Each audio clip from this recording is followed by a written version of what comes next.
자유공화당 대변인 최혜림입니다. 논평 드리겠습니다. 중국 폐렴이 한국 경제에 미치는 영향과 자유공화당의 입장. 문재인 정부가 대구 경북 지역 특별재난구역 선정을 차일피일 미뤄온 결과 혹독합니다. 기업을 막론하고 전 국민이 고통 분담에 나섰지만 오히려 발뺌하는 이들이 있습니다. 문재인 정부가 그러합니다. 문재인 대통령은 한 달째 특별재난지역 지정 약속을 미뤄왔습니다. 결과 전국적인 확진자 수는 7,869명으로 늘고 대구 경북에서만 6,000명이 넘었습니다. 그럼에도 정부는 현금 살포성 추가 경정 예산 편성을 시도하며 국민들이 요구하는 구원의 손길을 외면하고 있습니다. 정부도 이제 더 이상 방관자가 아닌 고통 분담자로 나서야 합니다. 전기세, 사업소득세 감면 조치를 단행해 국민과 함께 고통 분담에 나서야 합니다. 제발 정부가 아닌 국민에게 득이 되는 정책을 시행하십시오. 비상시국을 돌파하기 위해 자유공화당이 정책 패키지를 마련했습니다. 정부가 반드시 새겨듣고 정책에 반영해야 할 4가지 안을 제시합니다. 문 대통령은 지난 25일 중국 폐렴 피해로 몸살을 겪고 있는 대구를 방문해 특별재난지역만으로는 불충분하다는 언급을 한 적이 있습니다. 그러면서도 아무런 처분 없이 국회를 방문해서는 추가 경정 예산안이 만병통치약인 것처럼 홍보하더니 이제 와서는 정세균 총리로부터 보고받고 결정을 내리겠다고 합니다. 그렇게 지나간 시간이 20여일입니다. 문재인 대통령은 그동안 어디에 있었습니까? 문재인 대통령에게 묻습니다. 특별재난지역 지정을 은근슬쩍 넘어가면서 확진 감염 7,000명에 사망자가 55명에 달하는 대구 경북에 대한 세제 지원의 손길을 끊어버린 이유가 무엇입니까? 11조 7천억 추경에서 대구 경북에 할당된 지원 금액이 10분의 1도 안 되는 6천억은 도대체 어디서 나온 발상입니까? 정부는 513조의 사상 최대의 슈퍼 예산을 구성했습니다. 하지만 코로나에 예비비부터 투입하겠다고 합니다.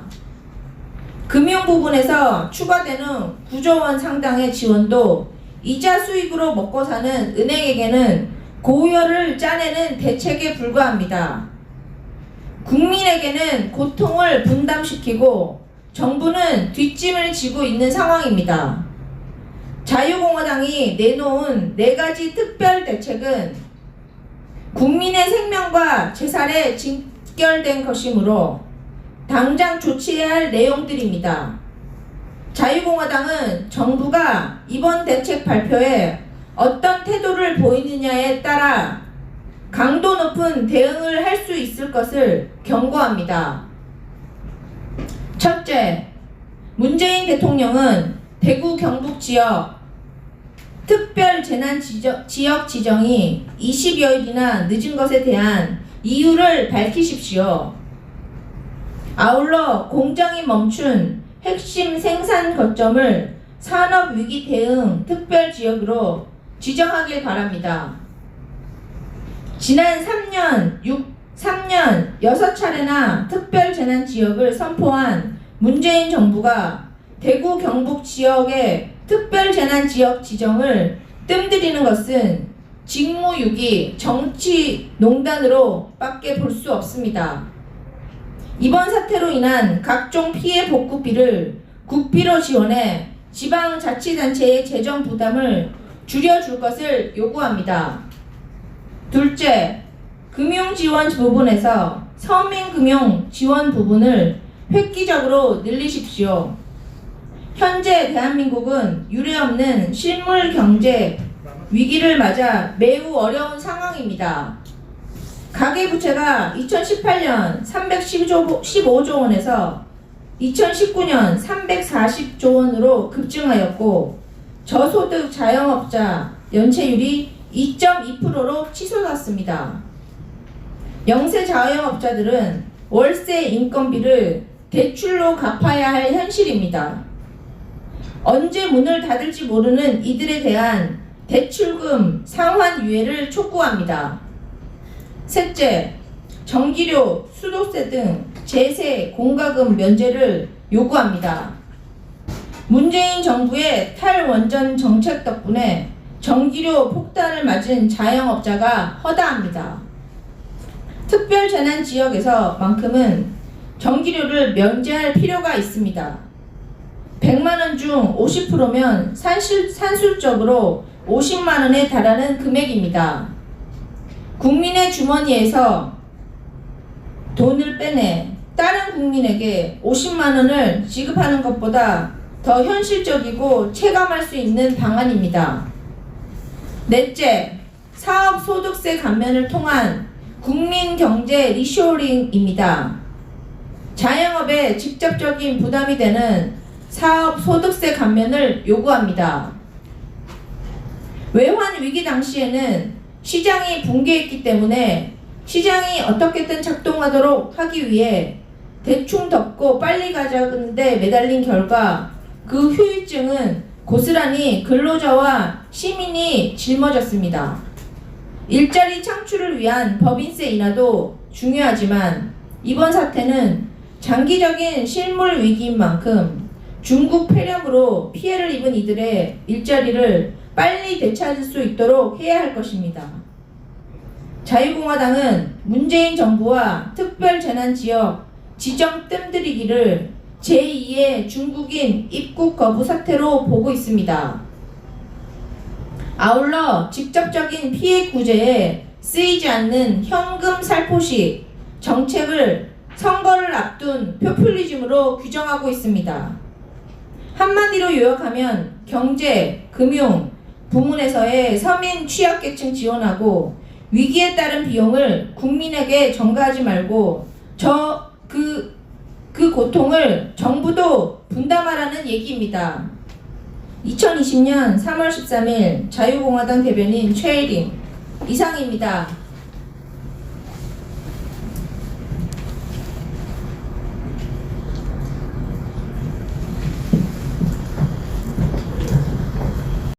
중국 폐렴에 대해서 저도 그때 예측을 했었는데 메르스 때가 2015년 때 그때 알죠? 얼마나 그 박근혜 대통령님을 음해하고 그랬는데 그런데 그때가 경제성장률이 0.2%포인트에서 0.4%포인트 떨어졌거든요.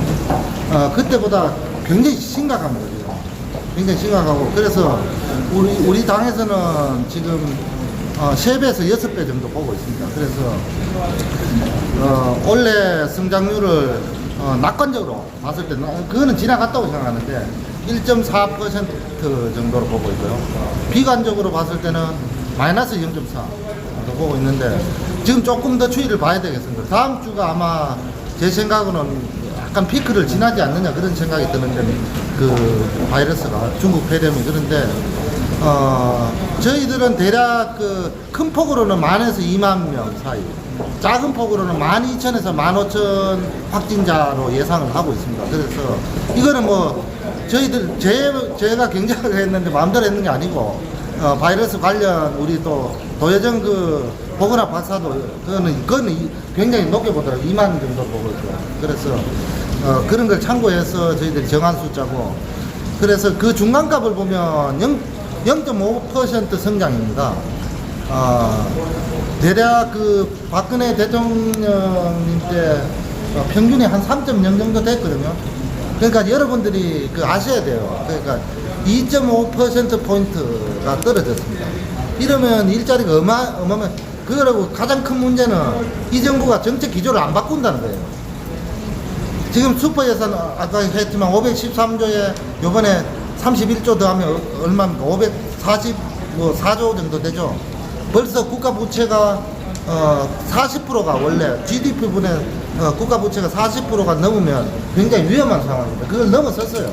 근데 이제부터 돈 쓰는 거는 전부 부채로 써야 되기 때문에 이게 굉장히 심각합니다. 그래서 이런 것들을 우리는 경고를 계속 해야죠. 나중에 역사에 남지 않습니까? 우리는 경고를 했었는데 이들의 제가 이야기하는 게 외환위기도 아니고 정책 실패, 팔러시 페일러로 경제 위기가 오는 거는 최초 같습니다. 그래서 여러분들 이제 선거가 왔기 때문에 이런 것들을 조금 더 확산시키고요. 그렇다고 뭐 위기 조장이 아니고 이런 사실들을 조금 더 확산시키고 우리 자유공화당의 경제정책이 옳다는 걸 항상 인식하시고 또 저 안 그래도 조동국 교수 만났습니다. 그 이영훈 교수님은 아직 못 만났고요. 그 석학들이 또 우리 공화당 시절에 또 있었던 그 또 자유통일당 분들이 굉장히 석학이세요. 그래 그런 분들한테 또 돈도 받고 이래가지고 조금 더 경제팀이 세집니다. 굉장히 강해졌어요. 그러니까 우리 정책이 맞다는 걸 믿고 이제 총선 체제입니다. 뭐 총선 체제이기 때문에 여러분들이 조금 더 활발하게 그 저희가 항상 끝날 쯤에 하는 거 있지 않습니까? 우리 1차 공약 그것만 기억하셔도 될 겁니다. 제가 하고 끝내겠습니다. 살리죠. 예. 지금 0.5%면 예. 성장률이 예. 사실상 마이너스 하니까 그 중국은 뭐 5%, 6% 밑에 내려가면 마이너스 성장이라고 이야기하는데 중국 거는 제가 잠깐 이야기해 드릴게요. 그거하고도 비교됐어요. 중국은 이게 통계를 잡을 때 네. 성걸 이렇게 합쳐가지고 이렇게 합치기도 하고 네. 그러니까 중앙에서 자기들이 통계를 잡기도 하거든요. 근데 중앙에서 잡는 것보다 항상 성을 합친 게 더 많아요. 한 30% 정도 높아요. 그러니까 그 말은 뭐냐면 수치를 못 믿는다. 그래서 유수 미국 기관들 제가 이제 읽어보면 거기는 작년부터 마이너스 찍은 거로 나옵니다. 중국이. 그러니까 중국은 4%라면 여러분들이 4%라도 믿지 마시고 거의 마이너스다 이렇게 판단하시면 되고 중국은 기업 부채가 굉장히 문제입니다. 가장 문제가 우리는 가계부채, 정부 부채가 문제고 가계부채하고 정부 부채고 중국은 기업 부채입니다.